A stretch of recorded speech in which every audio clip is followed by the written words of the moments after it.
Happy New Year's Eve, one and all. As you may notice, we're in the same clothes we were, 2 weeks ago, and I've got the same cold, but doesn't necessarily mean it's the same day, because it's a new drink.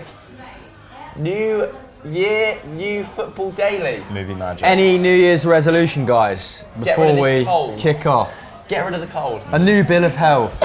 No, improve in no way whatsoever. How do you improve on perfection, Van Straten? That's my thought exactly. Mine is going to be to get a job at Copper 90. Should be easily done. That is the dream. That is the dream. Anyway, we're going to be giving some 2018 predictions today, if my sinuses will allow it. And firstly, we're doing the biggest signing in January. Interesting. Who we think is going to be the biggest signing in January, right? Who do we think? Yeah, generic movers and shakers. You have a bugbear, don't you? I do. Or a bee in your bonnet, or something like that, about Johnny Evans moving to Manchester City. You think it's going to be inevitable? It's going to happen. I think Pep likes him. I think Johnny will. Johnny Evans would jump at the chance to go to City and win another title. I think that the current state of West Brom means he's more likely to do that. I think he's going to want to get out of that club. West Brom are going to get a fair chunk of money for him. Man City need a central defender. Pep has said he's going to sign a central defender in January. It's the perfect fit. They're going to overpay, probably 30 to 40 million they're going to pay for him, which is too much. But Pep doesn't care. He's going to want a backup that's consistent and can come in and plug a gap. Yeah. That's all he needs from Johnny Evans, and that's all Johnny Evans will give you. He's extremely consistent, but he's never going to be a superstar. And Stones will be back by then, won't he? Exactly. Johnny Evans is going to play the FA Cup. He's going to play in games like against Burnley, where they're 2-1 up. Yeah, the sinus wouldn't let Burnley nose come is out. shot to bits. But I just think he fills a gap, and he does a job that Pep Guardiola doesn't necessarily have at the moment. Sure. So that's going to happen in my Do you think he opinion. fits into that system? Not particularly, but I mean, in that narrow kind of set of situations that Joe's defined, maybe he does. Like, my issue with that generally is that Guardiola centre-backs normally have to be extremely mobile, cover a lot of ground. Yeah. That's not what I think of Johnny Evans as. He's a really intelligent guy who sits in your though. back line and steps out really well. He's not that mobile. I think you'd be surprised at how good he is on the ball and energy-wise. He's often been played at defensive midfield for West Brom. I've got no issues with him in those roles, like his ability to do it, and I think he's great on the ball. Like, that makes sense to me. He's also left-sided, which would be useful for them because they don't really have that among their first-choice centre-backs. Mongala's probably the most prominent left-sided defender they've got. I don't know. I think he'd be a decent signing, but he would suit other top clubs for me a little bit more. Ooh. Johnny Evans will join him though. I wish these lads shut up. This is the first January in a while where I don't think many of the top teams need heavy reinforcements, especially when the league will be a foregone conclusion by then. City will win and probably get over 100 points because they are that good. But anyway, the obvious ones are a centre-back at Liverpool. Will they go back in for Van Dijk to the tune of 60, 70 million pounds? I don't think Chelsea are in dire need of anyone. No, squad's good. Maybe a centre-back if David Luiz goes. If he, there's been rumours he might depart for Real Madrid in January. That'd be weird. One of the rumours I've seen, which I love, because it's proper January housery, proper transfer fodder, is Aubameyang to Everton. Now, it's probably not as ludicrous as it first sounds. It's because completely ludicrous. They are now bankrolled by a billionaire, aren't they? So they have the money to facilitate this move. And they could probably throw a load of cash at him. He's 28, 29. He could probably double his money. What are Dortmund paying him? Probably not much north of 100 grand a week. Yeah, maybe a little bit more, 150.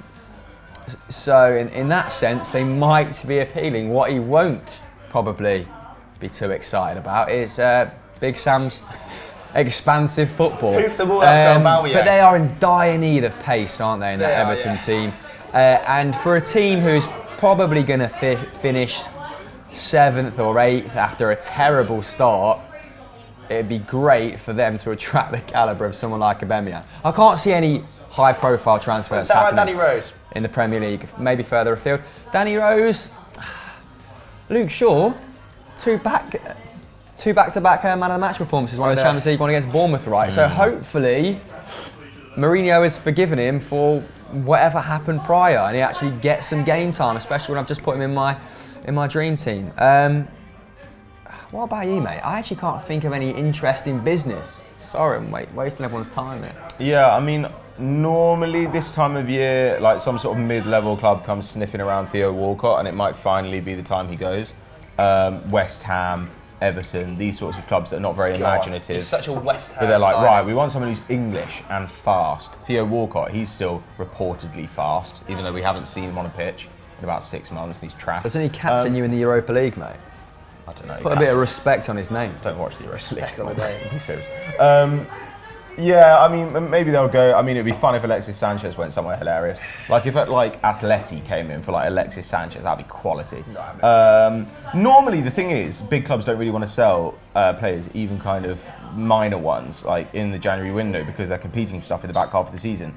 That might not be the case this year because the Premier League is such a foregone conclusion. So you might see Henrik Mkhitaryan leave Man United. Yes. If they decide that he's a bit of a drag on squad morale, which it kind of seems to be what Mourinho's saying, then maybe they'll let him go. And you'd have thought if he does go, Dortmund might be back in for him, and I would love Atletico Madrid again to go for him. Yeah, now's the perfect time for them to recuperate some of that £30 million, right? Yeah. Because they could say, listen, he's half decent at the start of the season, he's still not 30 years old. So maybe you get 20 back for him, yeah. Yeah, that'd be quite fun to see, but I'm not sure I anticipate any big moves either. I mean, we've heard rumours of Nzonzi to Arsenal, stuff like that, but I don't know, maybe one of Sanchez and Ozil will go. That'd be fun. Who would you want at your respective clubs in January if you could add one player? There's Ozil. How about United? Nabil Fekir. Go and pay 40 million, 30 million and get Ozil at least try and challenge City. I know that City are going to win the league, but I think just give it a go. Your front line with Ozil behind them would be unbelievable. Yeah, and he's also correct me if I'm wrong, but can he play Champions League for us? Yeah, I think he hasn't played Europa, I don't think. So yeah, actually he could. Get Ozil, it'd be fun. get Ozil, pay the money. It's quality. Are you looking at me as if I should suggest someone? Or as if we care. At Celtic, yeah, probably a centre back. We were linked with someone from RB Leipzig, who I've never heard of before. Apparently arrived from Fiorentina. He's now 32. So yeah, looks set to be another exciting transfer window for Celtic fans. But Nabil Fekir, we talked about him on Transfer Review. If you haven't watched that already, go and watch it. Our January preview. Is that what we titled it? But yeah, he looks like a pretty ideal replacement for Alexis Sanchez, doesn't he? Very busy, gets a lot of shots off in the area. I really like Fekir. I mean, it's interesting given that we said we couldn't really see anything happen, that we've now named about 20, 30 guys who could potentially move in January. I mean, maybe it will be an interesting window for once. Who knows? Seems ridiculous that there are 2 windows in the season and one of them everyone just bins off and can't be arsed with. January business is normally bad business though, isn't it? I could think normally hilarious. I could think of 10 bad transfers off the cuff, but I'd really struggle to name 5 really good ones. Yeah. Maybe Luis Suarez is the exception. Suarez. Vidic. Arshavin. Evra. Done. Bang. Fair enough. But who do you think is going to be the biggest mover and shaker in January? Let us know in the comments below. Next up, we've got some quick-fire predictions. So, we're going to start with the Premier League Golden Boot. Ooh, Harry Kane finishes strongly, doesn't he? But I was tempted to say Aguero. I'll stick with Kane. Lukaku. Mohamed Salah. Ooh, I would love that. I think he'll tail off. I would love that. Nick it in there. Well, next up, we're going to go for World Cup winner. I'm going to go for Brazil. Tite's Brazil. Stick to my guns. Best forward line in world football. Coutinho, Neymar, Jesus, number 9. Germany. Oh, I'm going to go for Spain. Midfield wins you the tournament and they've got the best. I'm going to go for Spain. And then Champions League winner. Now this is where it gets quite interesting, right? Because of the draws that happened recently. So one of PSG. No, they happened a very long time ago, mate. They happened like 2 weeks ago, They happened forever ago. A month ago. Yeah. Sorry, slip of the tongue. But yeah, so one of PSG or Real Madrid's got to go out. One of Juventus or Spurs have to go out. The other ties are a bit of a foregone conclusion, aren't they? In my opinion, Manchester City versus Basel, is it? Yeah. Who have Barcelona got? Shakhtar? Barcelona got Chelsea. Chelsea. Oh, that is tasty. So with that in mind, I'm going to go for Lightning round. PSG. Whoa, that's a big shout. I love it. Man City. I'm also going to go for PSG. I think they've definitely got yeah. the best forward line to win the tournament. So those are our predictions. What are your predictions for the same three things? Premier League Golden Boot, World Cup and Champions League winners. Let them know in the comments below. Let them know. Our final question comes from Swagato Sakar on Twitter, FD's biggest fan, and he says, who is going to be the biggest overachievers and underachievers of 2018? We've left this one very open. Could be a player, could be a manager, could be a team. Who are we going for? Overachievers first. So we kind of have to use 2017 to inform rough our opinion. base. Just what we needed, a truck outside, Yeah, nice along lorry. with a full pub. Okay, people that have overachieved at this point in the season that I think will continue overachieving. Yeah. We really like to put ourselves out there, don't we? This is an easy area to make yourself look stupid come the end of the season. I'm going to say I think Inter Milan are going to win the Scudetto. Yeah, I think Spalletti has really overachieved so far with that squad. Yeah. Mauro Icardi is arguably overachieving, 16 goals in 16 I've Serie just A got a games. feeling this might be the season that Juventus finally don't win it. I don't know. I'd agree with that, but I'm not sure that I think Inter will be the team to beat them. Do you think it'll be Napoli? Overall, I think Napoli have got more depth. Oh, I'm just going to go into Milan just because of Spalletti. Okay. I think I love Spalletti's Spalletti, man. genius will I love just see them Spalletti. over the line. Come to Arsenal, mate. Yeah. I mean, if we're staying in Italy, Not that Maurizio Sarri isn't a genius, but I think Spalletti's... What he did with Roma was so special. I think he's doing the same again. a record amount of points. I think a record amount of goals scored, as well. Got the best out of Mo Salah, didn't he? Staying in Italy then, Eusebio Di Francesco, I think he'll continue to improve. Whether he overperforms, I'm not so sure, but they got out of the group of death, didn't they, in the Champions League? Yeah. As did Tottenham top in their group, but I think they're underachieving in the league. I think they're... Are they going to be underachievers though? Because you just named 2017 stuff. Yeah, but it's hard, isn't it? I think they will underachieve in 2018, given the form they demonstrated last season in the league. It's going to be a real battle for Champions League football this season, isn't it? And one of those teams is going to vastly underachieve when you look at it from that point of view.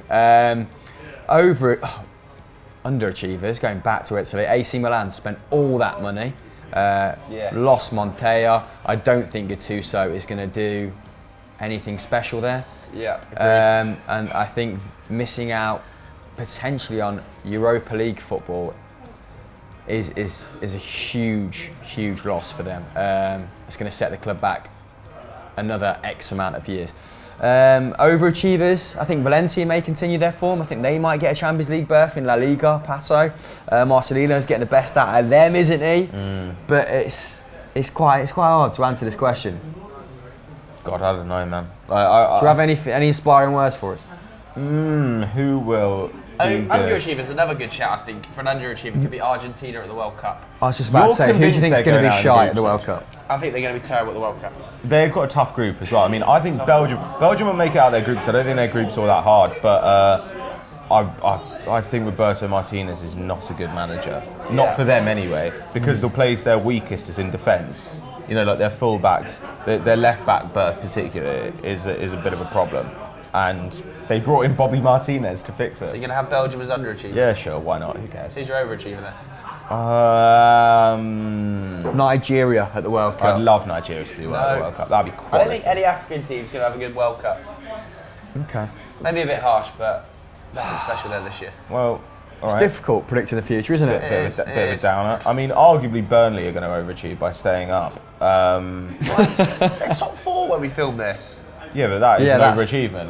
Like that, that's going to But keep not them by up. staying Pat was up. saying they should be relegation candidates by They being should in the be Champions League relegation spots. candidates. They have almost 100%. guaranteed the fact that they're overachieving. What about Steve Bruce? He might well bring whoever he's managing up. Oh, Villa. Christ. Yeah, Villa. Yeah, When and the like- conversation moves on to Villa. But I mean, Steve Bruce just gets everyone promoted. I mean, he gets them relegated again, but he gets them promoted, which is pretty impressive, really. Yeah. Yeah, I don't know. Like RB Leipzig, I don't think have been sensational recently. So Leipzig, why not? Dortmund, massive underachievers.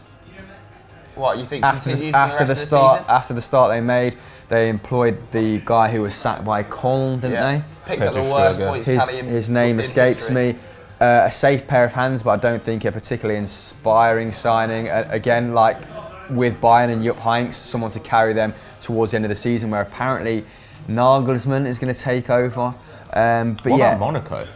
oh, What about Monaco? They have been Harsh though, wanked. because they were terrible. But they got brutalised in the summer. Okay, but They did spend a bit of money 3 or as well. 4, yeah, and 3 or 4 years ago they didn't have an incredible squad, and Jardim got a lot out of them then. Now they don't even look like they can defend, which was never a problem for them. I don't know, they were dreadful in the Champions League, and I don't expect them to compete with PSG, but I do expect them to compete with Lyon, and it doesn't look like they really are doing much of a job there. What about Lucien Favre at Nice? If they get Champions League football, I think that'll be an overachievement. I don't think they will though.